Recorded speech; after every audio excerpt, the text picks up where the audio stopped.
amigos queridos. Nós confiamos na grandeza do amor de Deus em favor de todos nós. Nós confiamos em Jesus, Mestre amado, a conduzir os nossos passos, trazendo para nós o roteiro iluminativo do Evangelho. Nós reconhecemos, Senhor, a grandeza do seu amor em favor de todos nós. E te pedimos, Mestre, nesta hora, que as infinitas bênçãos recaem sobre nós nesta hora. Recaiam sobre a multidão dos aflitos, para aplacar todos os clamores, todos os sofrimentos, e nascer em cada coração a vibração da esperança de um porvir de luzes, no despertar da nossa fé, na construção dos valores, que esta fé há de reluzir em nós, para que possamos, com a fé, iluminar os nossos caminhos e sairmos das sombras de um passado de dificuldades. É com muita alegria em nossos corações, esperança e paz, que nos entregamos nesta hora, Senhor, a esse momento de reflexões, para que se cumpra a vossa vontade justa e misericordiosa em favor de todos nós. Assim nos entregamos, como instrumentos, Senhor, mínimos que nos reconhecemos ser, porém de boa vontade, para que possamos em seu nome, Senhor, aprendermos a servir. Assim, Mestre amado, agradecidos, iniciamos as reflexões desta manhã. Obrigada, Senhor. Obrigada, amigos, e que assim seja.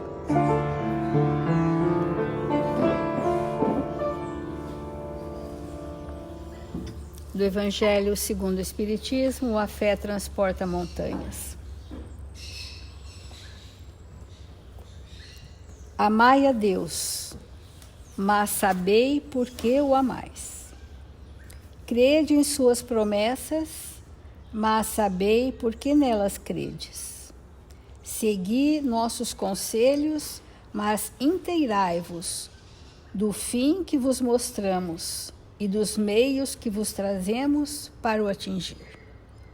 Crede e esperai, sem jamais fraquejar. Os milagres são as obras da fé. É uma citação de José, Espírito Protetor, 1862. Amai a Deus, mas sabei por que o amais.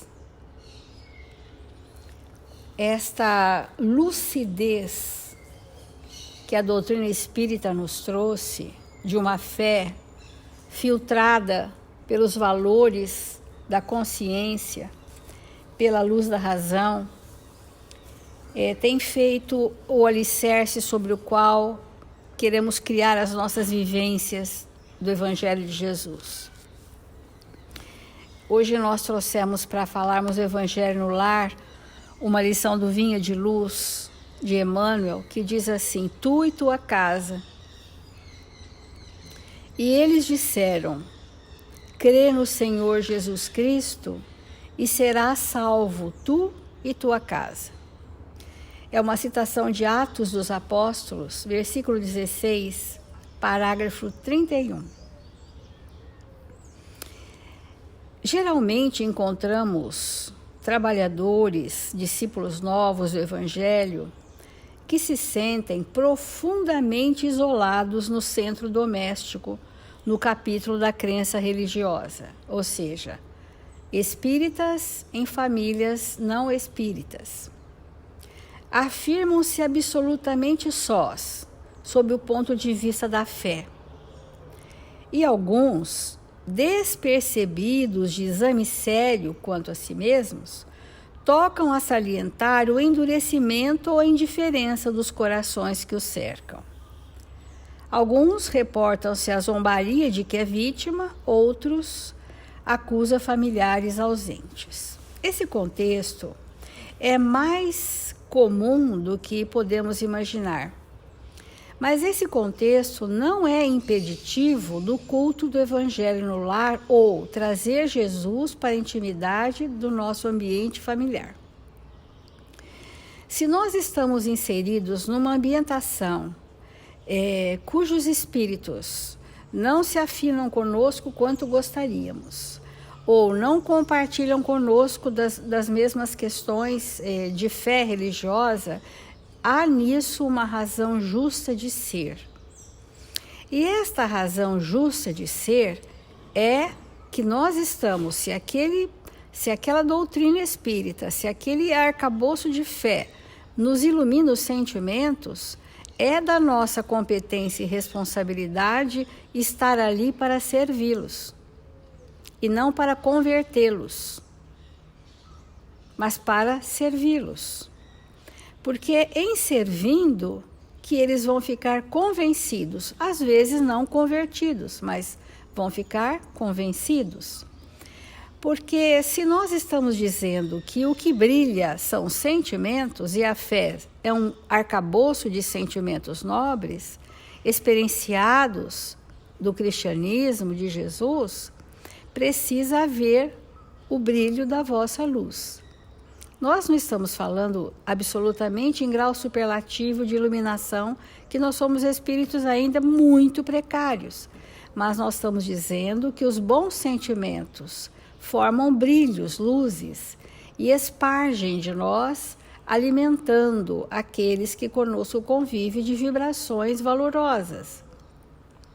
É através da postura e do exemplo daquele que mora, que vive nessa família, nesse lar, ao longo de uma existência inteira, poderá ser um facho de envolvimento. As pessoas vão perceber os seus exemplos, vão sentir as suas transformações, vão te buscar nas horas difíceis, nas horas de fragilidade, mesmo que nunca tenhamos convidado a eles a realmente serem da nossa mesma fé religiosa. Porque muitas vezes há famílias que têm outras crenças e bastante arraigadas.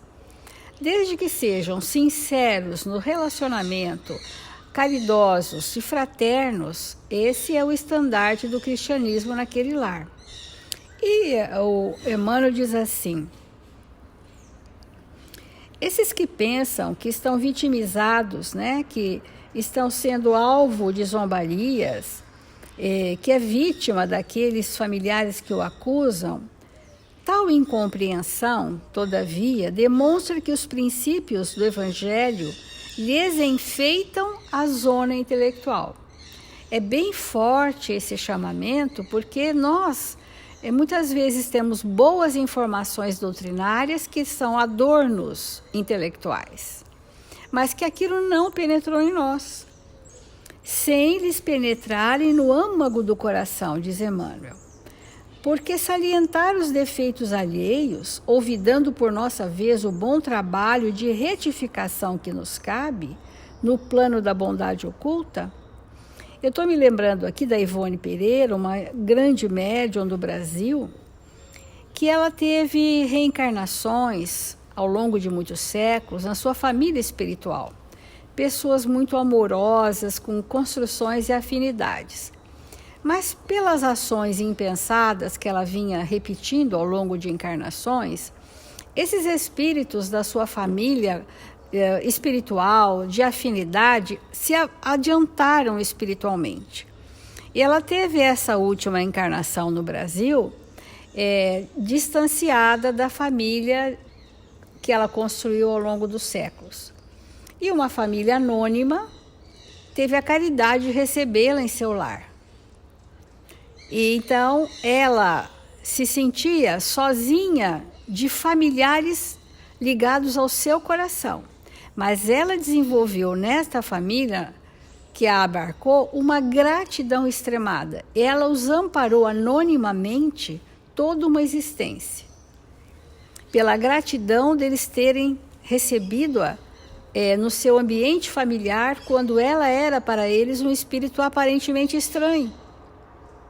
Mas ela se debruçou em amor por eles, e quando ela foi morar sozinha para que ela pudesse desenvolver mediunidade, na mediunidade a obra que ela precisava estar só, porque ela tinha desdobramentos importantes e causaria estranheza, né, com aqueles familiares.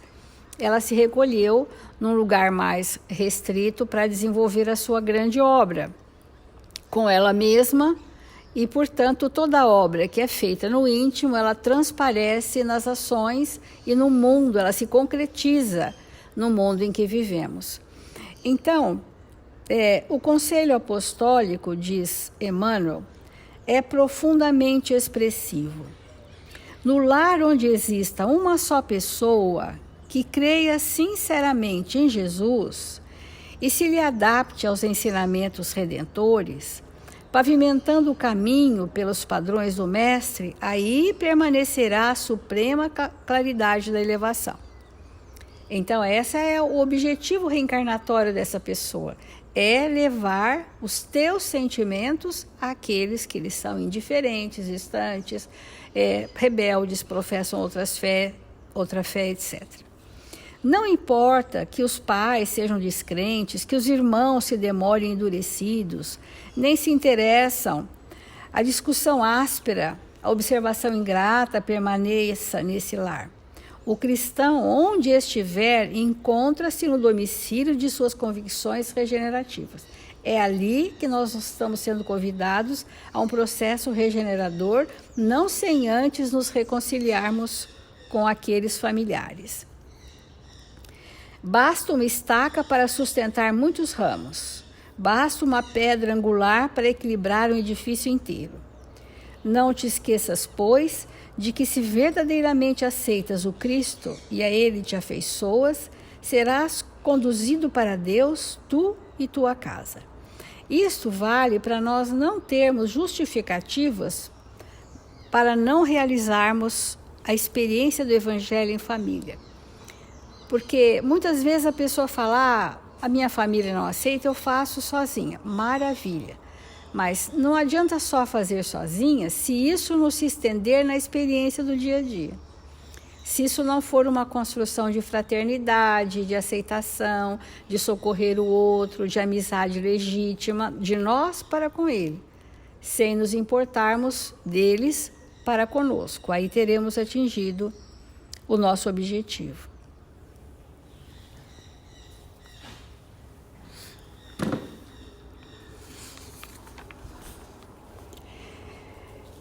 No dia de hoje, nós gostaríamos de aproveitar o Evangelho para fazer um esclarecimento,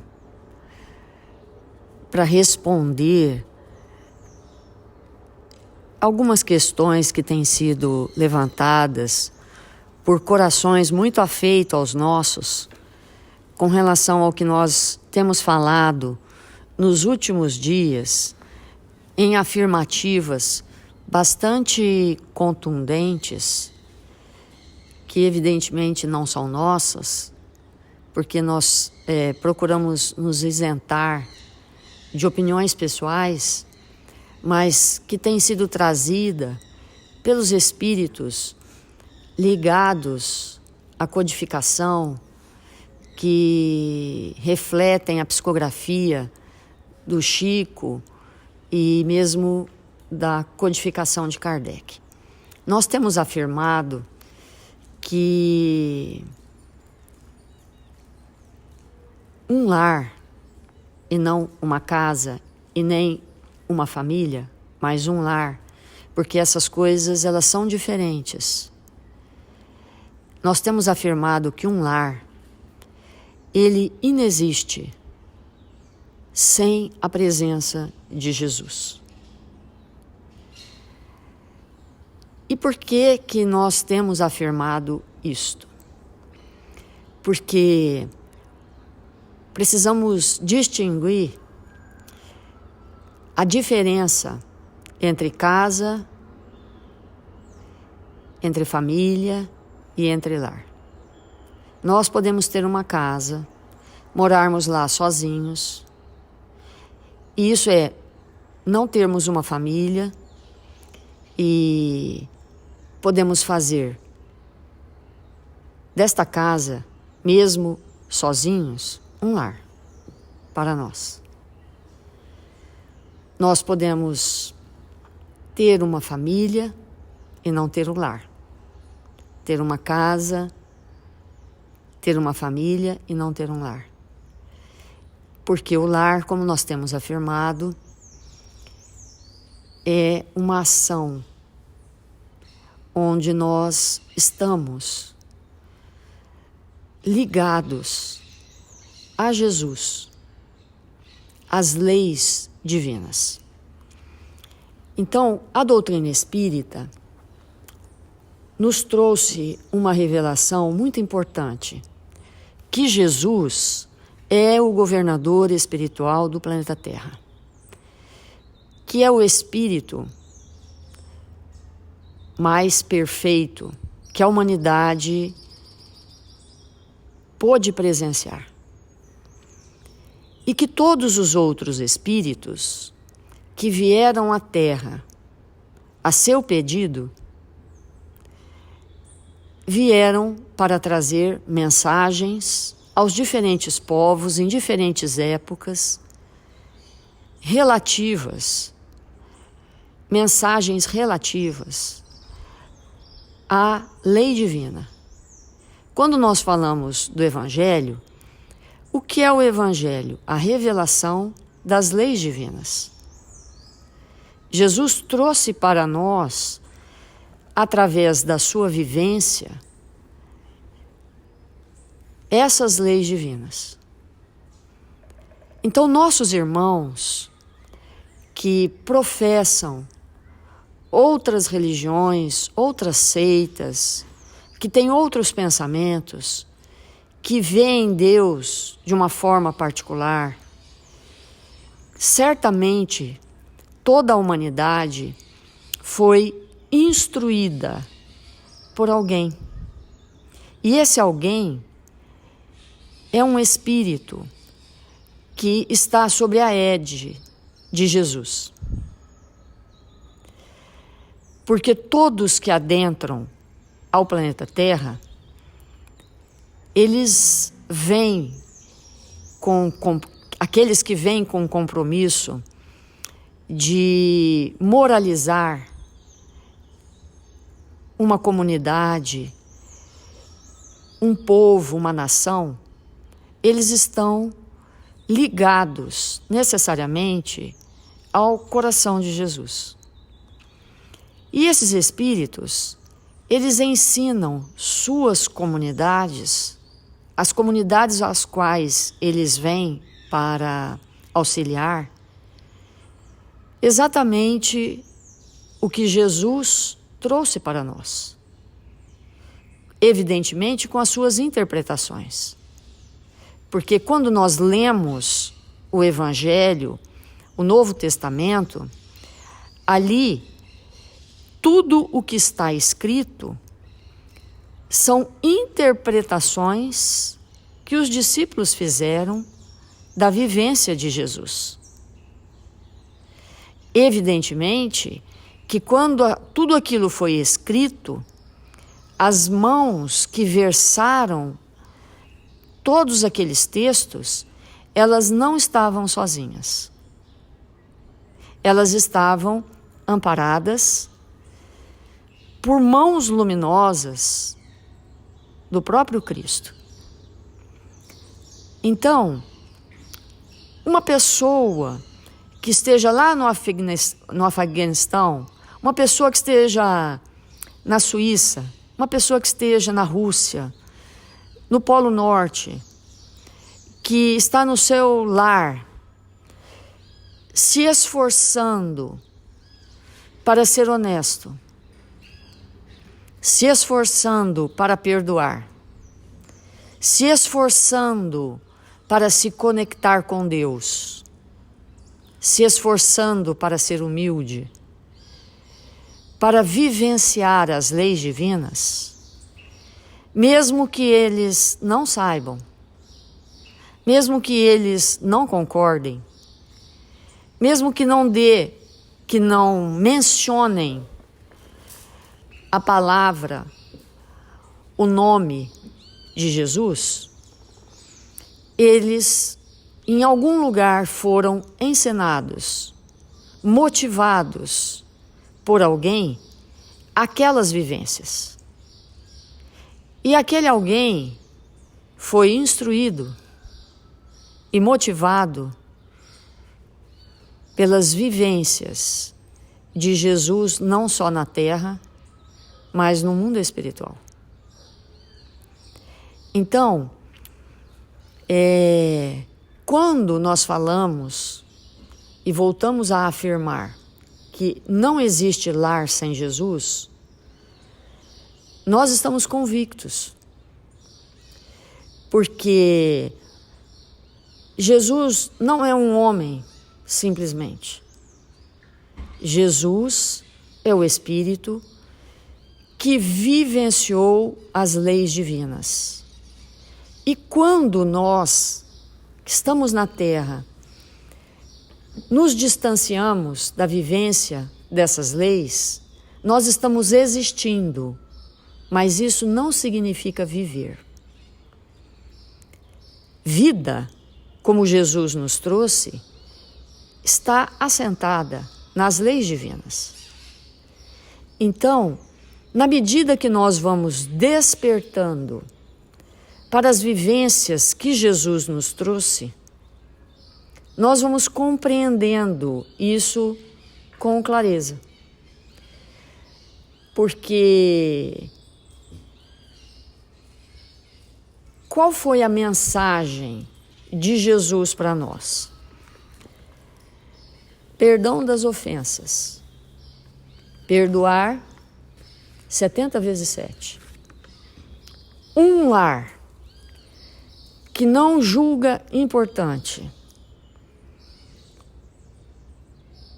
estudar, pensar e praticar o perdão, será que pode realmente ser considerado lar, onde não se aplica, não há interesse de se aplicar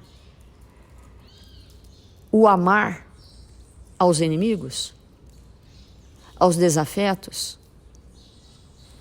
Será que nós temos mesmo um lar quando todos os seus membros de uma família insistem em prevalecer o orgulho e o egoísmo? Será que nos momentos em que os ânimos ficam acirrados, não é mesmo importante um espírito manso? Porque Jesus nos recomendou, através das bem-aventuranças, que nós fôssemos mansos. Será que não é importante um espírito manso surgir e apaziguar as emoções corrompidas? Jesus nos convidou a ser fiel. Aonde vamos com a infidelidade? Como estabelecer um lar onde os seus membros são infiéis, cada um a seu modo? Amar o próximo como a nós mesmos e a Deus sobre todas as coisas. Como estabelecer um lar sem esses parâmetros? Não julgar, não criticar, não apontar os defeitos alheios. Como estabelecer um lar de amor sem isso? Então, Jesus veio mostrar para nós que os nossos atos geram consequências na terra e no céu.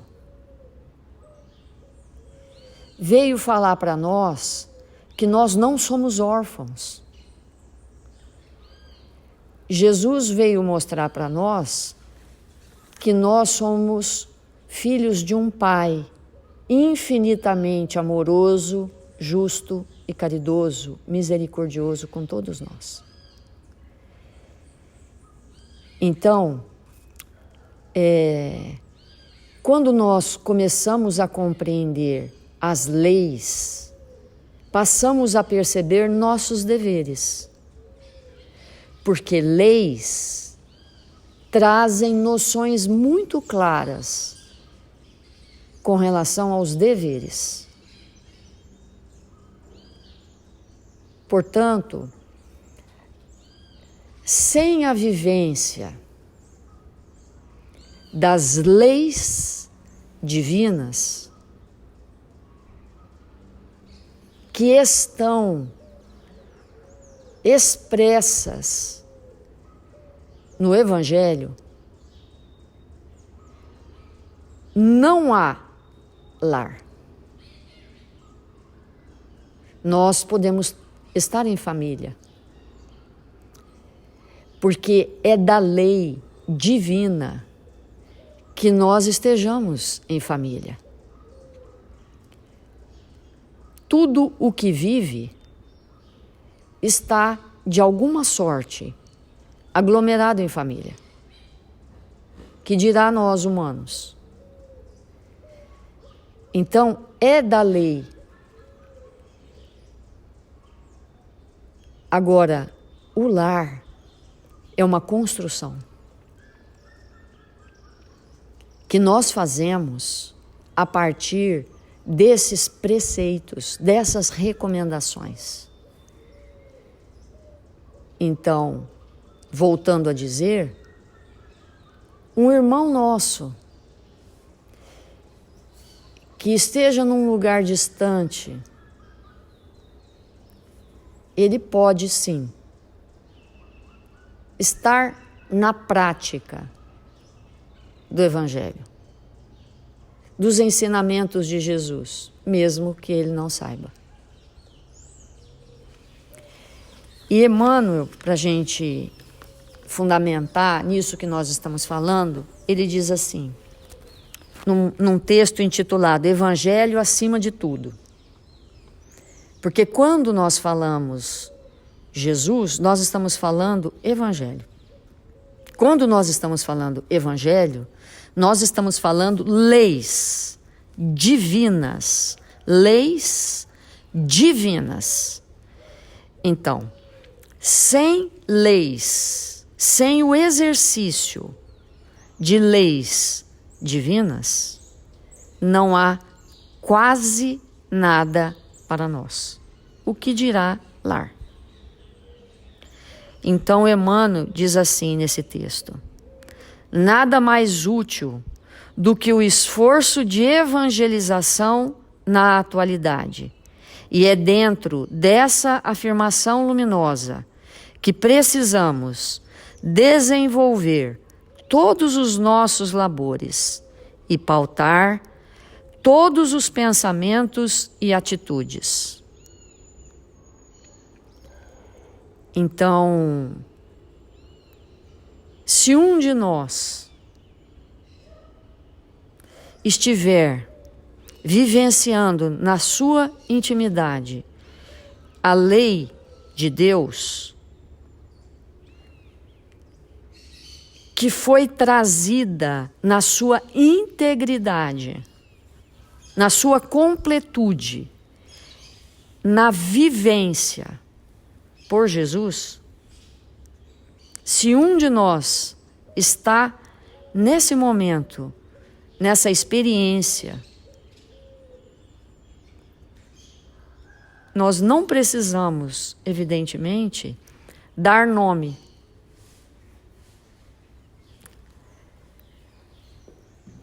Agora, é preciso que nós nos perguntemos qual é a dificuldade que nós temos de reconhecer a grandiosidade de alguém que supera em tudo todas as criaturas que passam pela terra.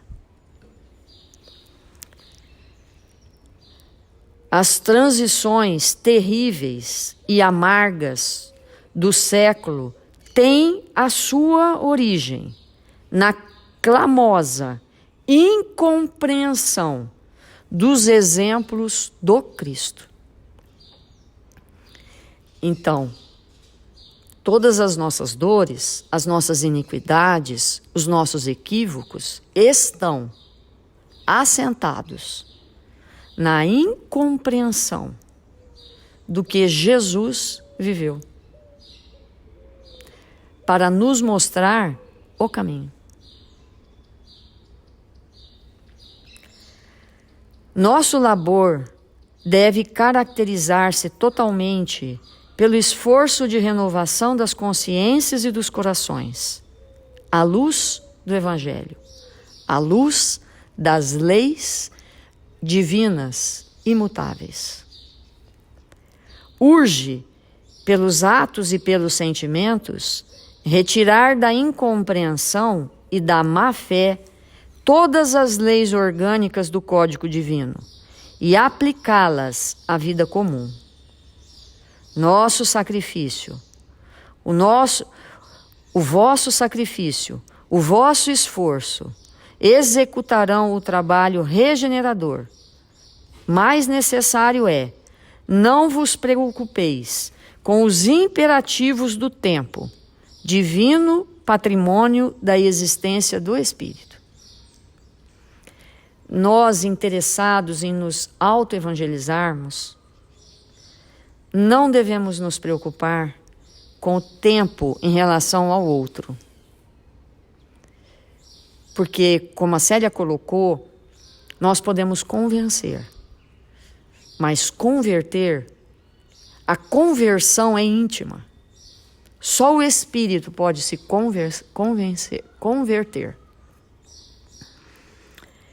Nenhuma mensagem do mundo espiritual pode ultrapassar a lição permanente, eterna do Cristo. Então vamos rever essa frase. Nenhuma mensagem do mundo espiritual pode ultrapassar a lição permanente, eterna do Cristo. Nenhum dos seus mensageiros pode ultrapassar o que ele trouxe. Porque o que ele trouxe é a vivência na sua completude das leis divinas. E quando nós paramos para analisar, quem foi na Terra que, trazendo o conhecimento de todas as leis espirituais e físicas, que, portanto, sabia dominar a natureza na sua expressão máxima, a ponto de caminhar quilômetros sobre as águas do mar, a ponto de transmutar com o olhar elementos de toda a natureza. Quem foi o Espírito na Terra que nós tivemos notícia que curou, que afastou os, entre aspas, demônios, e que, tendo todo o poder em suas mãos, ao ser levado a situação extremada da crucificação, abençoou a terra toda, inclusive seus verdugos. Que não cultuou nenhuma imagem, que não cedeu a nenhum mal, que se entregou na vivência completa do bem e da verdade.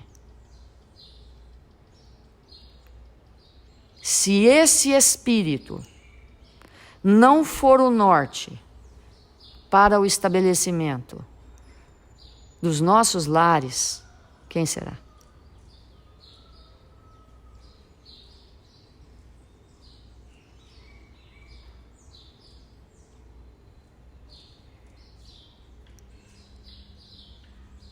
Então, nós podemos não reconhecer Deus, não acreditar que Ele existe, mas isso não muda nada. Nós podemos não pensar assim de Jesus, mas isso não muda nada nas realidades do Espírito. Vamos então fazer a nossa prece.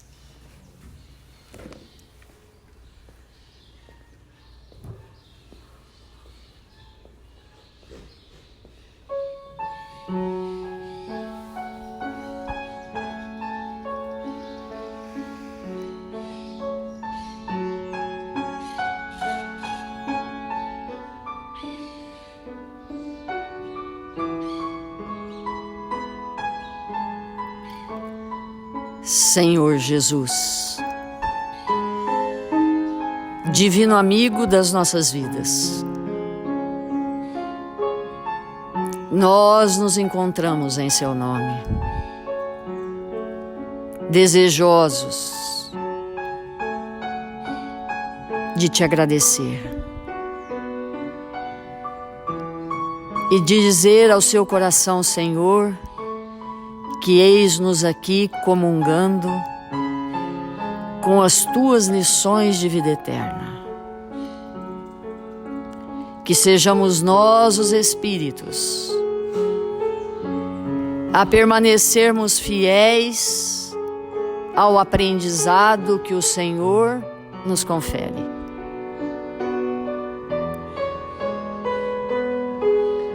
Rogamos ao Seu coração amoroso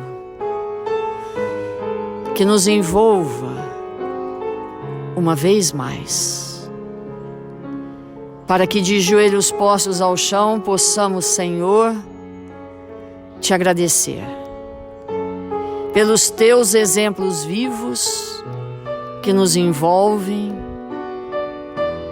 que nos acolhem, que nos estimulam a um viver mais coerente. Que o Senhor nos abençoe e nos fortaleça.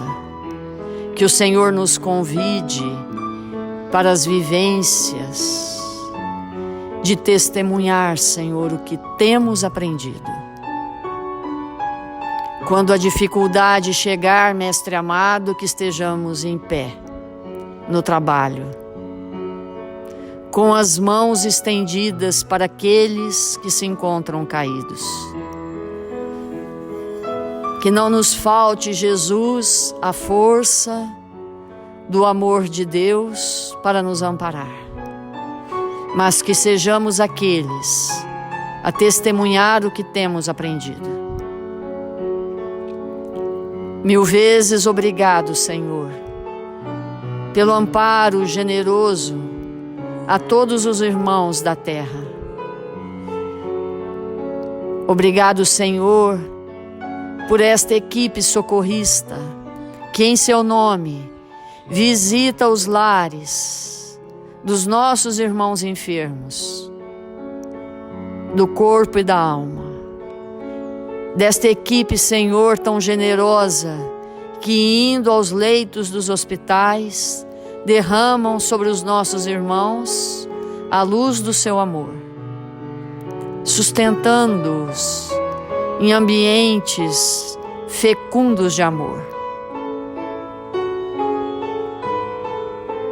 E encerramos, Mestre, a nossa prece com a gratidão costumeira por nos encontrarmos no Brasil, nesta pátria amada que nos recebe, para que possamos ser espíritos